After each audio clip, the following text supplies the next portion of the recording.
Bienvenue sur Africa 24 dans cette nouvelle édition du Non-Stop Info. Au sommaire de l'actualité, stratégie commune de lutte contre les mouvements terroristes. La communauté économique des États de l'Afrique centrale et celle des États de l'Afrique de l'Ouest se réunissent ce lundi en Guinée équatoriale. Objectif, contrer la secte nigériane Boko Haram dans sa tentative de déstabilisation régionale. Traditionnelle fête du 3 août en Guinée équatoriale. Les festivités ont commencé ce samedi et cette année, le pays a mis à l'honneur au cœur de la cité administrative de Djibolo l'armée. Processus de réforme de l'aménagement du territoire congolais. Elle comporte 5 axes principaux que nous analyserons dans ce journal. Mais avant de développer ces titres, sachez qu'au Nigeria, l'armée a annoncé ce dimanche avoir libéré 178 otages de Boko Haram dans l'état de Borno.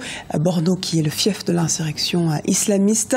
L'armée du Nigeria a aussi annoncé avoir capturé un leader du groupe au cœur de ce raid.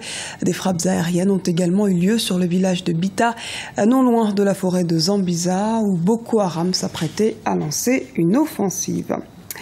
Et la communauté économique des États de l'Afrique centrale et la communauté économique des États de l'Afrique de l'Ouest mènent également un front commun contre le terrorisme. Les deux entités se rencontrent ce lundi à Malabo, en Guinée équatoriale, à ce sujet. Lizelcia Kizemana nous explique les enjeux de ce rendez-vous. La CEAC et la CEDEAO pour un avenir commun. La CEDEAO, la communauté économique des États de l'Afrique de l'Ouest, qui compte environ 300 millions d'habitants, et la CEAC, la communauté économique des États de l'Afrique centrale, près de 145 millions d'habitants, convergent vers un rapprochement. Le voisinage géographique est un élément important qu'il faut prendre en compte. Et la langue ne devrait plus être une barrière pour empêcher qu'on se retrouve. Je voudrais rappeler que le Nigeria a déjà décidé que le français soit une deuxième langue nationale, une langue officielle du Nigeria. Donc oui, c'est l'occasion idoine pour que ces États se retrouvent effectivement. Même si la langue n'est plus une barrière pour les rencontres, quelques problématiques sur les systèmes économiques des deux communautés se posent toujours, avec en première ligne le questionnement de l'intégration économique. On a affaire à des zones qui ont des systèmes économiques et monétaires assez différents. Si on prend le cas par exemple du franc CFA, le franc CFA des pays ouest-africains, donc CEDEAO, BCAO, n'est pas utilisé dans les pays CEAC, CEMAC et inversement. Donc il y a sans doute pas mal de questions stratégiques concernant l'économie et la défense, l'intégration économique et le soutien militaire qui nécessitent un rapprochement entre les deux organisations régionales. Les représentants de la CEAC et de la CEDEAO se rencontrent en effet ce lundi 3 août à Malabo en Guinée équatoriale. Un sommet régional qui aura pour objectif de trouver une stratégie commune pour lutter contre le terrorisme. Résultat provisoire officiel des élections municipales à Madagascar. D'abord, on note une forte abstention. Dans la capitale d'Antananarive, le taux tourne autour des 70%. Et puis, c'est dans cette même localité que Lalao Ravalman, l'épouse de l'ancien président, qui arrive en tête avec 55,86% des voix. Les chiffres publiés ne concernent pour l'instant que la capitale. Pour connaître les résultats provisoires de tout le territoire, il va falloir attendre une dizaine de jours. Retour sur les enjeux de ces municipales avec Andrian Tsilla, analyste politique. Après une campagne électorale marquée par un clair retour sur le devant de la scène politique de Marc Ravalman et de Andra Dzuel, respectivement donc ancien président de la République et ancien président de la transition, et tous deux également anciens maires de Tananarive, les urnes ont rendu un verdict conforme aux enjeux en cours. À Antananarive, la capitale, le duel a surtout eu lieu entre les candidats soutenus par les deux ex-chefs d'État. Et au final, après une campagne qui ressemblait plus à une présidentielle, c'est la femme Marc Ravalman qui a remporté la victoire. N'oublions pas que la crise de 2009 a commencé par une opposition entre Ravalman et Dzuel. Et pour cette fois, c'est Ravalman qui a pris le dessus. Sur le plan national, nous avons plus le reflet du conflit qui oppose l'exécutif au législatif, donc le parti présidentiel contre l'alliance regroupée autour des ex-alliés devenus opposants et menés par Andra Dzuel. Les enjeux sont multiples, mais très simples. Pour Ravalman et Andra Dzuel, il leur faut marquer leur retour dans le paysage et les fonctionnements politiques de Madagascar. Ensuite, de ces élections sortiront de grands électeurs qui joueront un rôle crucial dans la désignation des 2/3 des membres de la future Chambre haute. Pour le parti présidentiel, il leur fallait montrer qu'il couvre désormais toute l'île. 36e anniversaire du coup d'État militaire célébré ce lundi en Guinée équatoriale. Le pays commémore la fin du régime dictatorial du président Macias Nguema, premier dirigeant du pays. L'armée principale actrice de ce coup de force a été mise à l'honneur. Un reportage de Serge Kofi, notre correspondant en Guinée équatoriale. La Guinée équatoriale honore son armée. C'est dans l'unité que toutes les institutions de la République se sont retrouvées dans la nouvelle cité administrative de Djiboulou, au centre du pays, samedi, pour commémorer la traditionnelle fête du 3 août. El Golpe de la Libertad, le coup de la liberté comme on l'appelle en Guinée équatoriale, c'est le jour où l'armée renversait Macias Nguema, le premier président du pays.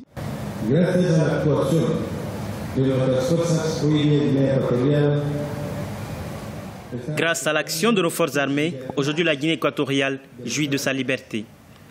L'indépendance de la Guinée équatoriale doit non seulement interpeller le peuple, mais aussi les forces armées qui doivent la défendre et en être le garant. Ils doivent être les gardiens de la paix qui règne actuellement en Guinée équatoriale. Ce sens du sacrifice, l'amour de la patrie, l'abnégation et la discipline qui caractérisaient cette armée des années 70, l'État veut en faire un exemple pour la nouvelle promotion sortie des 2 écoles militaires que compte le pays. Selon le chef d'État équato-guinéen, ce sont des valeurs que doivent aujourd'hui incarner la nouvelle promotion des 80 officiers et 69 sous-officiers sortis de l'école interarmée générale Obiang Nguema Bazogo et de l'école navale à vocation régionale de Bata.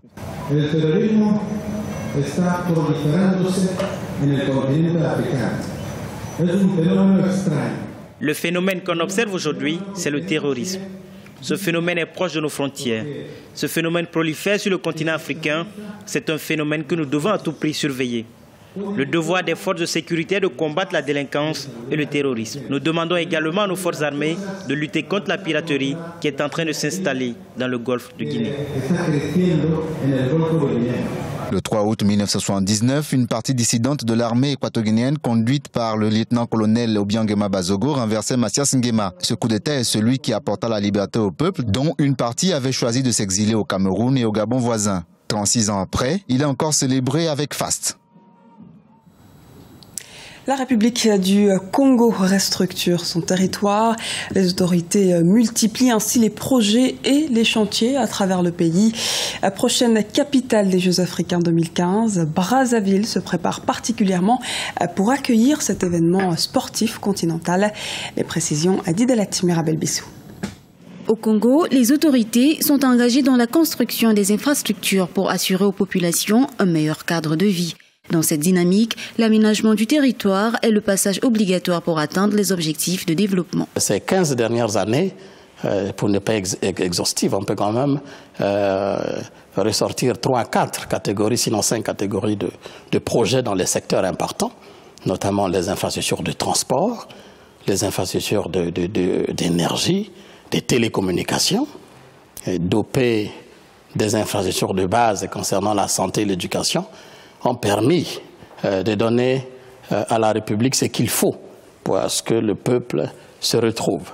La République du Congo compte officiellement 4 716 473 habitants pour une superficie de 342 000 km². Depuis 14 ans, le pays a rénové sa politique d'aménagement du territoire qui prend en compte la réorganisation des grandes villes. Cette restructuration a pour objectif de transformer le paysage national afin de le rendre davantage attractif. Des réformes ont aussi été mises en place à l'instar de la loi d'orientation pour l'aménagement et le développement du territoire, adoptée le 24 avril 2014 à Brazzaville. Ce pays est un pays de transit, est un carrefour. Il faut donner les atouts à ce carrefour. Donc la dorsale nord-sud, Brazzaville, Pointe-Noire, Ouesso, disons Pointe-Noire, Brazzaville, Ouesso, est un projet majeur. Un deuxième projet majeur, c'est le maillage de l'ensemble du territoire sur le boulevard énergétique.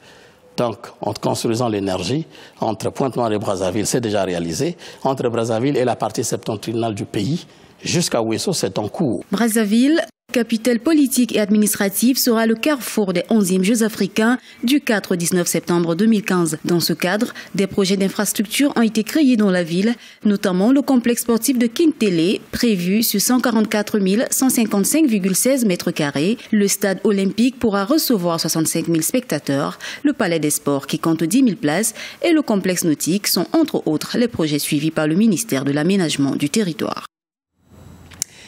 Ce journal a été réalisé par l'ensemble de la rédaction. Nous vous remercions pour votre fidélité. Dans un instant, une nouvelle édition de l'actualité sur Africa 24.